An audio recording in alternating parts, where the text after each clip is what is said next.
We've all seen it, whether we have eyes to truly comprehend it or not. Our enemy likes to shroud the truth in plain sight, and has operated this way since the origination of the entertainment industry. Once you've waded through the deception, it becomes apparent that the subject matter relating to Day 2 of creation is a vital piece of the truth mosaic. Not only does eschatology come alive in a whole new way, but your appreciation and excitement about our enclosed Earth habitat does as well. To build on a foundation of context, let's start by taking a look at the very beginning of creation. Genesis 1, verses 1 and 2. In the beginning, God created the heavens and the earth. The earth was formless and void, and darkness was over the surface of the deep, and the Spirit of God was moving over the surface of the waters. There are a couple of things I'd like to point out in these two introduction verses.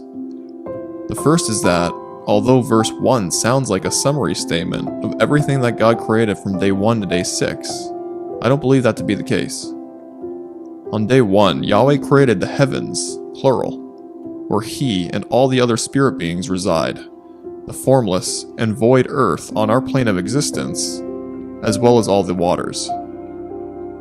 I'll expound on the significance of the plural heavens being made on day 1 after we've read a few other specific texts.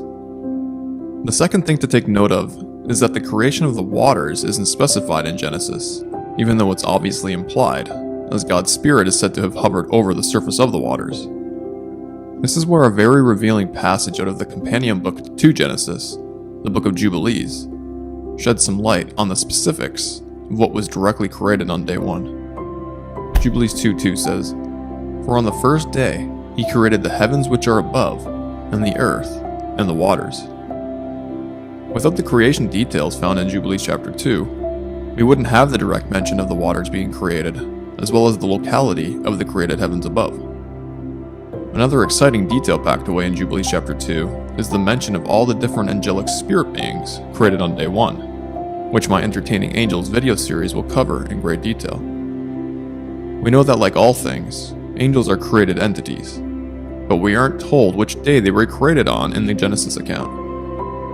For those of you who aren't familiar with the Book of Jubilees and its history, I highly recommend checking it out. Continuing on in Genesis, then God said, "Let there be a firmament in the midst of the waters, and let it separate the waters from the waters." God made the firmament, and separated the waters which were below the firmament from the waters which were above the firmament. And it was so. God called the firmament heaven. And there was evening and there was morning, a second day.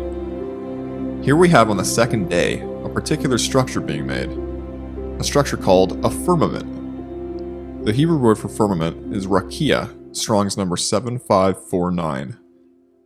It's defined as being an extended surface or expanse, and comes from the root word rakah, Strong's number 7554, which means to beat out, stamp, or spread out.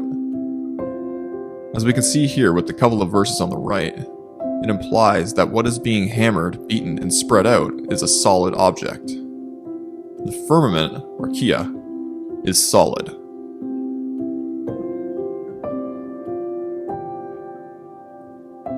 The Book of Jubilees similarly records in Jubilees chapter 2 verse 4, "And on the second day He created the firmament in the midst of the waters, and the waters were divided on that day. Half of them went up above, and half of them went down below the firmament that was in the midst over the face of the whole earth. And this was the only work God created on the second day." We're informed that the firmament structure that was created on day 2 was placed in the midst of the waters that were created a day earlier. As a result of the installment of this physical firmament barrier, half of the waters went up above, and half of them went down below. Once again, we see the usage of directional terms being applied to what took place: water going up and water going down.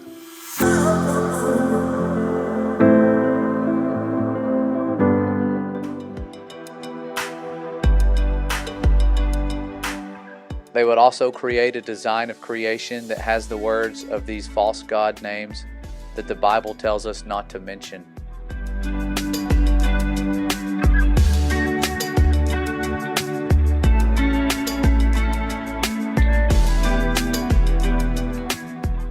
there would be centuries upon centuries of artifacts that reveal who they all worship and pay tribute to.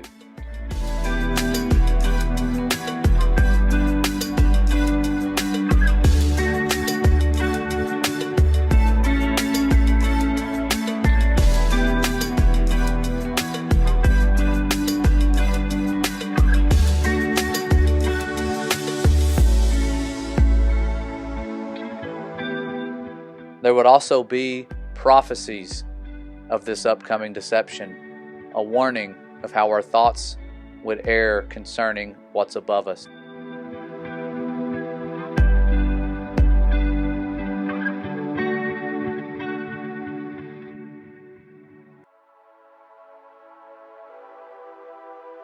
The Bible itself would even tell us that earth is fixed and immovable, that it's stationary, that it has foundations.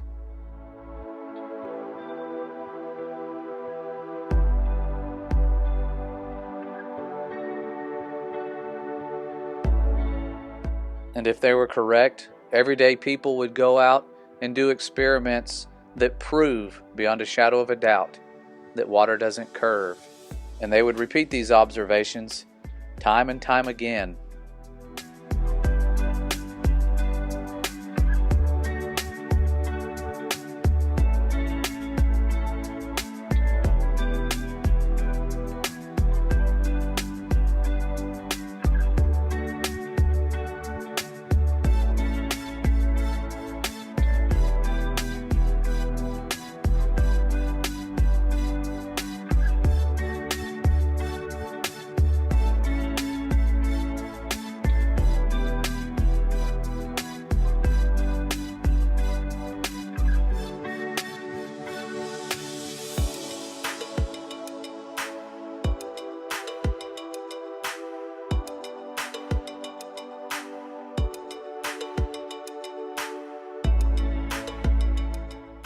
And if they were correct, the space agencies would have to make fake pictures of Earth because they wouldn't be able to go high enough to take an actual photo of what we live on.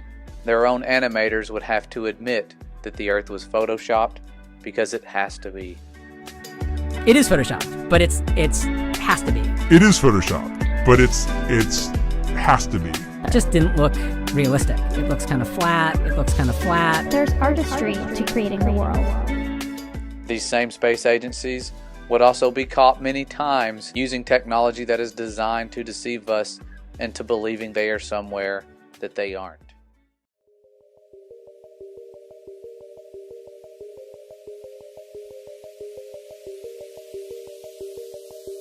Ladies and gentlemen, boys and girls, babies and citizens, this joy to the world, ladies and gentlemen, boys and girls, babies and citizens, this joy to the world. I bring a message of the truth amidst a world full of lies.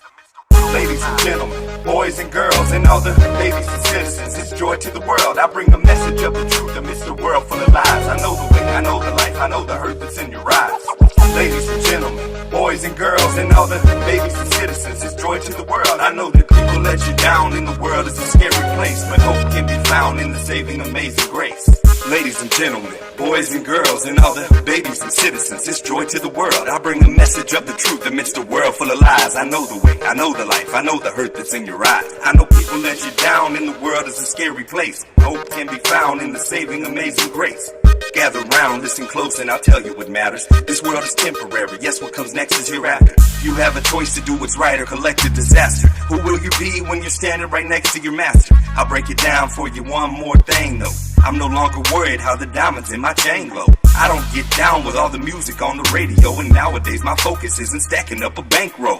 Ain't nobody saying that this faith walk a cakewalk. Gotta shake off all that hate that they talk. And I don't sleep talk, I just make the weight walk. Cause everybody wanna be the same, gotta break off. Go ahead and turn all that Lil Wayne and Drake off. Let the old burn away and you can wipe the slate off. Don't worry about the people in your wake, they don't flake off. Let them know you love them, but you gotta take the fake off. If they don't wanna get it, it don't gotta be a face off. Plant the seed with patience and just pray, because it pays off. Ladies and gentlemen, boys and girls, and all the babies and citizens, it's joy to the world. I bring a message of the truth amidst the world full of lies. I know the way, I know the life, I know the hurt that's in your eyes. Ladies and gentlemen, boys and girls, and all the babies and citizens, it's joy to the world. I know that people let you down, and the world is a scary place, but hope can be found in the saving amazing grace. All the teachers teaching, can you please just turn the speakers up? And other speakers turn to speak the truth, nobody's speaking up. So let me speak some words nobody else can seem to speak enough. You can find it if you seek it, it's no secret that the secret's up. So really peep the visual, really keep it critical. So many of the things that they teach are really fictional. Might seem conventional, maybe deemed traditional, but meanwhile anything biblical is mythical. I don't even really mean to be so cynical, but how does anyone believe a Big Bang? Pitiful. This thing evolved into this thing? Despicable. Why are all these theories scientifically admissible? Time is of the essence, so what's the lesson? Are we checking the curriculum with no second guessing? And to the message that we're stressing here, does God give us blessing? I can't help but get impressions. We were born to be destined, like there was more to be questioned. It's like a war for our spirit, so I'm sending out a call and I hope that you hear it. We got this book here saying this, look here in your ear, making this good book disappear, and it's clear I graduated from learning lies to seeking truth, indoctrinated to be too blind to see the proof. I once was lost, but now I'm found, so I shine light, and everywhere I go is darkness, so I shine bright. Ladies and gentlemen, boys and girls, and all the babies and citizens, it's joy to the world. I bring a message of the truth amidst a world full of lies. I know the way, I know the life, I know the hurt that's in your eyes. Ladies and gentlemen, boys and girls, and all the babies and citizens, it's joy to the world. I know that people let you down, and the world is a scary place, but hope can be found in the saving amazing grace. Ladies and gentlemen, boys and girls, babies and citizens, it's joy to the world. It's joy to the world. Ladies and gentlemen, boys and girls, babies and citizens, it's joy to the world. I bring a message of the truth amidst a world full of lies.